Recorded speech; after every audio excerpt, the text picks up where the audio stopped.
Couldn't really be coming into this game in different moods, Liverpool and Everton. Tim Sherwood and Julien Laurent are here. And it's been 10 years since Everton have beaten Liverpool. Yeah. This is the chance, isn't it? We've said that a few times, but if they're ever going to do it, this is the one.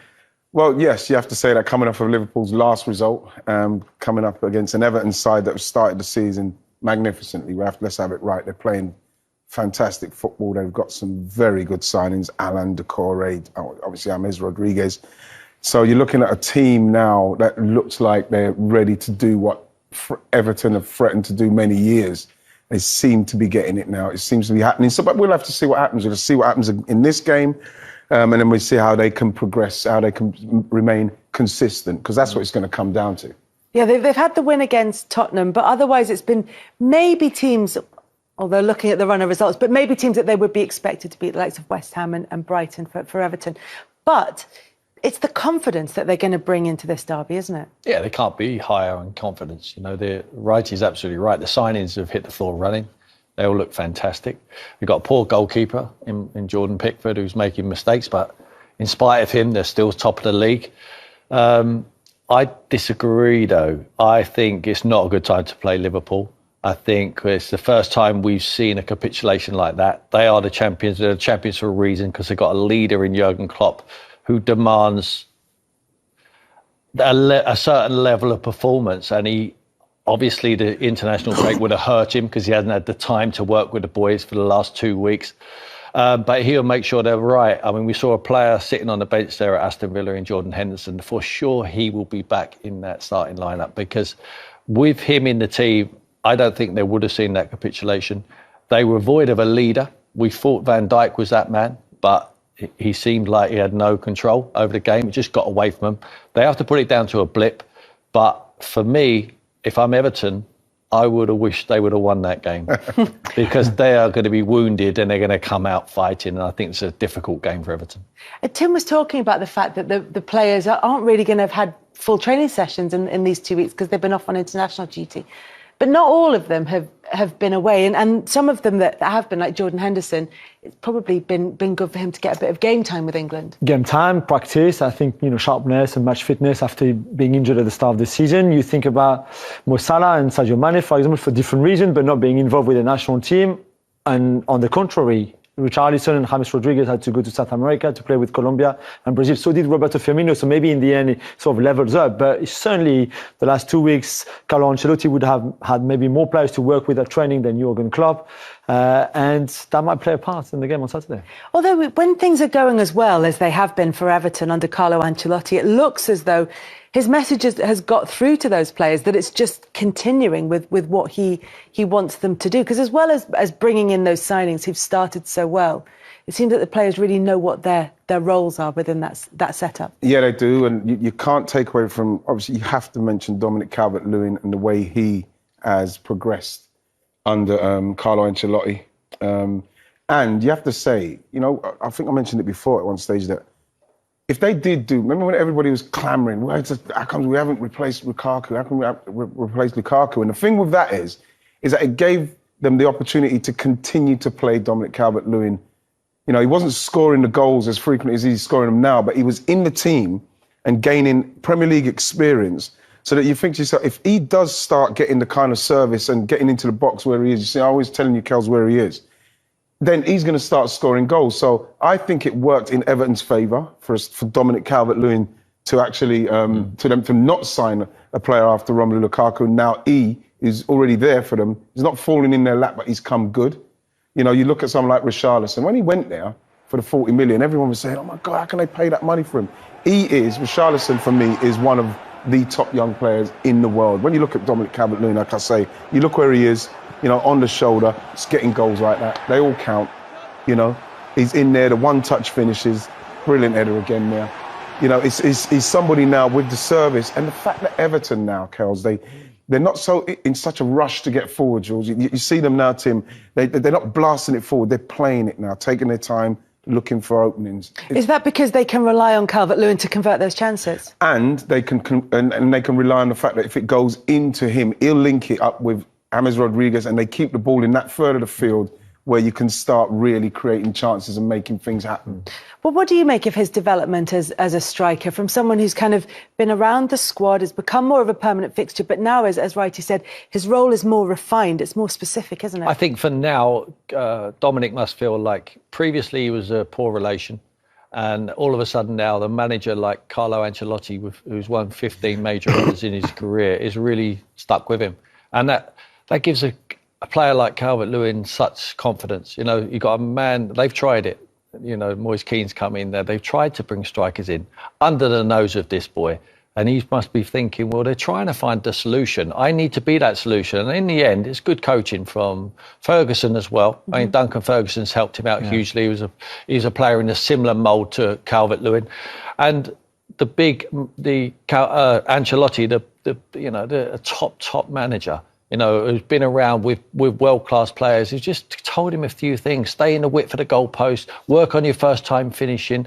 And when he scored in the first game, a fantastic header away at Tottenham.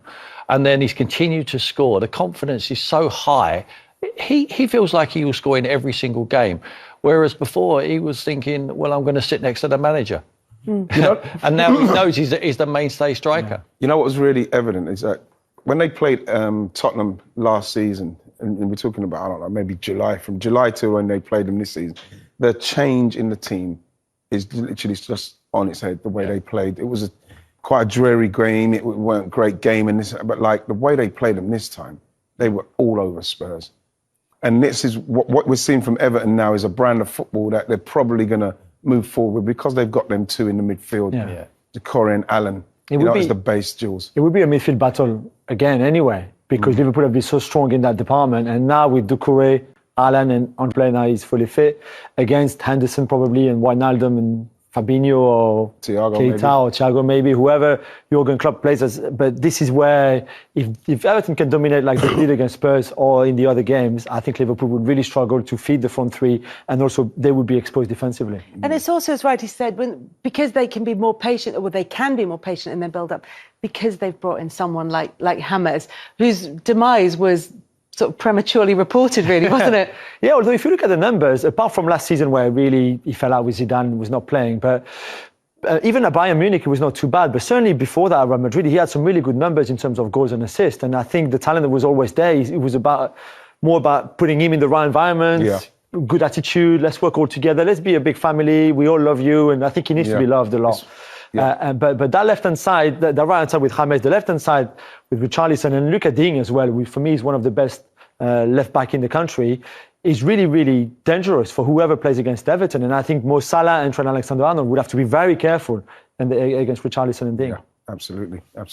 For James, though, and the role that he plays, he's going to be key to whatever Everton do this season. Yeah. It's about whether or not he can maintain that bounce and that level of energy throughout the rest of the season. Yeah, because like you say, with the Real Madrid and not the game time he didn't get. Yes, he got some more game time at Bayern Munich, but we're talking about two teams that are not going to, they're not going to make someone like James Rodriguez their main guy, the guy that they're building the team around, like Everton are doing.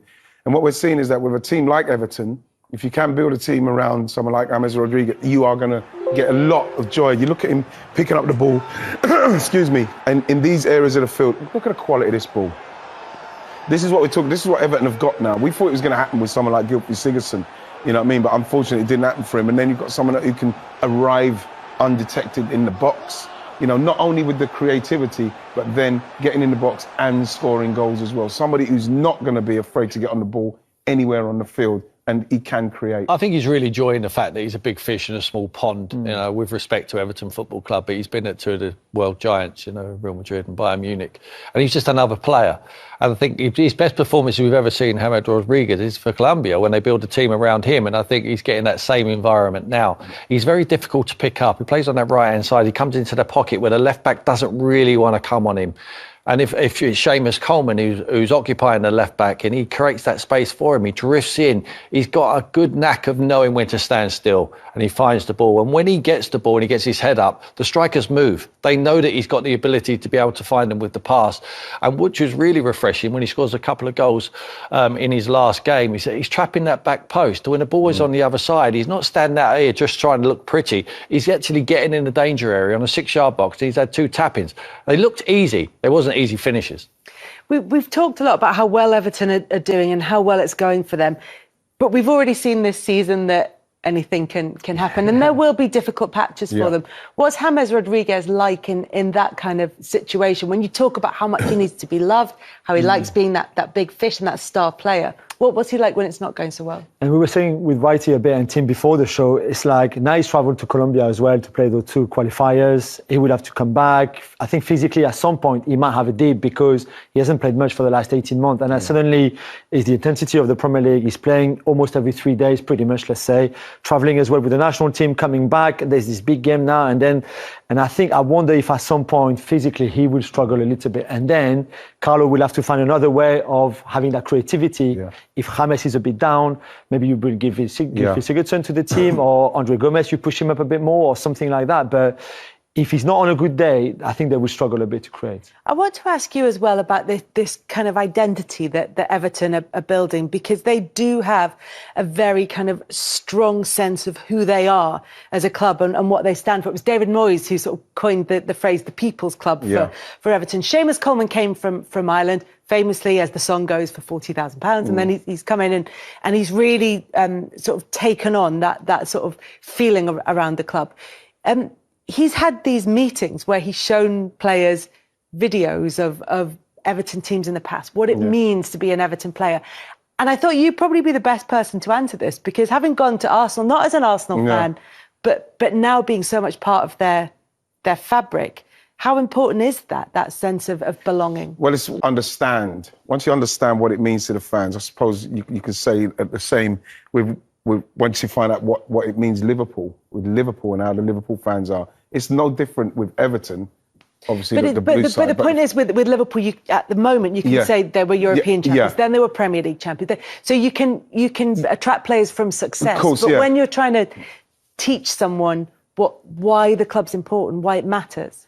Well, the thing is that when you look at Everton's history, you know what I mean, unfortunately, they're literally in the shadow of Liverpool. I know they had their 1984 and they played brilliantly, had a great team at that time. But yeah, I think that Seamus Coleman, to do that, to make people understand what it's about, it's a masterstroke from his point of view, because you do get a connection, you do feel a connection. You know, it's a connection that someone like Duncan Ferguson now, you know, he's got the tattoo, he's got everything now, what he feels for the club. It's the same with me, like with Arsenal.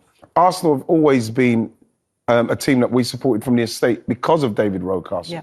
You know, I went through with Palace and everything, but the Palace fans are upset with me because they think that I've jumped onto Arsenal. Yeah. But when David came off our estate and went to play, the whole estate supported Arsenal. And that is the kind of thing you try to show people. And like, if people came back to our estate, we'd explain to them why we support them. And it's the same thing what Seamus Coleman's doing inadvertently. He's showing them what it means to this side of Liverpool and what it means to play for Everton and why at some stage now you look at him with Mashuri and what he's looking to put in with that manager, you can see something's happening special there.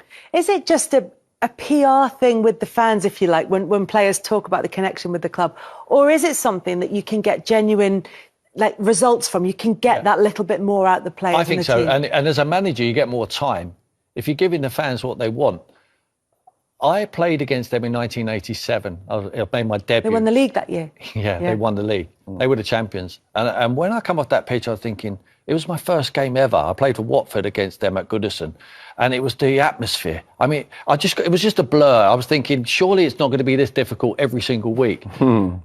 If you wanted to get the ball down, they would get the ball down, they'd pop it around you. If you wanted to have a fight and get more aggressive, they would beat you up. That is what they expect. On the stands there, they expect to get everything. You roll your sleeves up, but we need a bit of flair. We need to get the ball forward, and we need to get it early. They've always had a big number 9. It was Graham Sharp when I was playing. They've always had it. Duncan Ferguson. Now they've got the one. Andy Gray before him. Bob Latchford. Are we going to mention Gary Lineker? That was a big. Yeah. Get the ball wide, get the cross in there, get in behind. But when it's right to play, mix the game up. And I think they've got the blend there. We talked about their midfield. midfield now with Decore and Allen and Gomez. Rodriguez. They can play now as well. They not only blood and thunder all of the time and get the ball forward and never have a breather and get caught defensively. I think Carlo has understood that, and I think that's great management by his part. Any other manager at the back end of last season, the way they performed, probably on the brink of getting sacked. Because he's such a good manager, they give him the time, they give him the money, they give him his own players now, and they're reaping the rewards. Albeit, it's just a start. The bubble will burst this weekend. But